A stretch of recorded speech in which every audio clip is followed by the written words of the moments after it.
Hello and welcome back to Soul Horoscopes Astroweather. My name is Christopher Witecki, your stand-up astrologer. Well, we're on to Tuesday, February 27, 2007, and the sun has now progressed to 8 degrees Pisces, and the moon wraps up its transit in Cancer. Let's take a look at those planets. Folks, looking at the planets, today is actually the beginning of a very important transformation. For starters, emotionally, the moon is still in Cancer, so we're all kind of in nesting mode today. And each of 12 signs, I'll talk about where you're nesting and where your heart is kind of just chilling out and doing some background processing. But the real spiritual work is this, daddy, right here. The sun is about to conjunct Uranus. This is going to be a 14 to 16 day conjunction, and what I think is really the last mile of a lot of major transformation before the official kickoff of the age of Aquarius, in my opinion, at least where we start to see results in the world.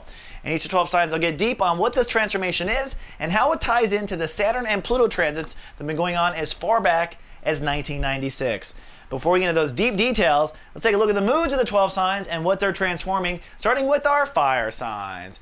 Aries, they're very grounded today and they're doing a big picture spiritual to-do list. The Leos are easily triggered, be careful with them, but they have a new intimacy coming soon. And the Sagittariuses are partly cloudy and vulnerable today. They're literally going to reconstruct their home or foundation. Big work for the Sagittarius. Moving on to the Earth signs. Taurus, they're in touch with their feelings and they have a new role in society around the corner. The Virgos are very social-hearted today, but when it comes to long-term relationships, it's about to transform. And lastly, the Capricorns are strong-minded and tender-hearted today as they transform their thinking processes. Moving on to the air signs. Gemini, feeling strong and changing their careers. The Librans are making daily to-do lists and changing their health. And the Aquariuses are making a wish list for everything they want in the world, including money. And lastly, our water signs. Cancer, sunny and cool, about to upgrade their operating system. The Scorpios are spacey and preparing to launch their true dreams. And lastly, the Pisces are childlike and creative and they're about to reinvent their ego. All right, that's all we have for the astro weather. Keep streaming now for the details of your transformation. And do remember, as Sun is conjuncting Uranus, I'm in this studio covering your astro.